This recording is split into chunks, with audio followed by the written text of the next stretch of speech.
अच्छा भाई का ना कमेंट आया है, काफ़ी अच्छा कमेंट आया है जिसपे मतलब मुझे लगा है कि वीडियो भी बनानी चाहिए और काफ़ी ज़्यादा मैसेजेस भी मुझे इस चीज़ को लेके आते हैं कि चढ़ाई पर आना चाहिए कि नहीं।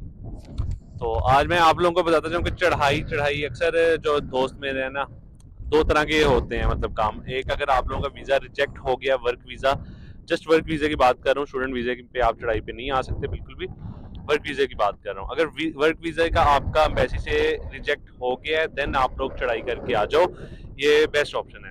लेकिन अगर आप लोगों को आपका एजेंट बोल रहा है कि आप चढ़ाई करके आओ, हम ये करते हैं वो करते हैं, और आपको एम्बेसी भी नहीं जाने दे रहा, तो ऐसा बिल्कुल भी मत करें। चढ़ाई करके बिल्कुल भी मत आए, क्योंकि आप लोगों को पता है कि मैं हमेशा जो है ना, कभी भी इलीगल चीज़ों में रिकमेंड नहीं करता आप लोगों को, आपको लीगल चीज़ों में रिकमेंड करता हूँ।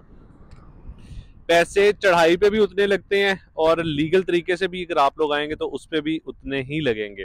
अब सीन क्या है कि सीन दो तरह के हैं, देखें। अगर आप लोग लीगल तरीके से आते हैं तो उसमें जब आप लोग ट्रांजिट वीज़ा लगवाएंगे तो आपके पासपोर्ट पे एक बहुत अच्छी स्टैंप होगी कि आप ट्रांजिट वीज़ा पे जा रहे हैं और आपके पास एक मतलब लीगल डॉक्यूमेंट है।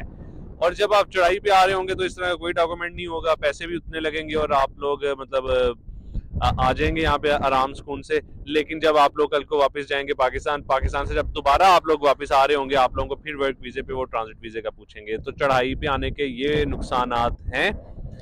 फायदा यही है, जिस तरह मैंने आपको पहले बताया, कि जिन लोगों के वीजे रिजेक्ट हो गए हैं वो चढ़ाई करके आ जाएं, लेकिन जिनके रिजेक्ट नहीं हुए वो लीगल तरीके से एम्बेसी जाएं, डॉक्यूमेंट्स लेके जाएं। इंशाल्लाह आपका एम्बेसी से ही वीजा लगेगा। आप लोगों को इन चढ़ाइयों वाले मसलों में पड़ने की जरूरत पड़ेगी ही नहीं। Thank you so much.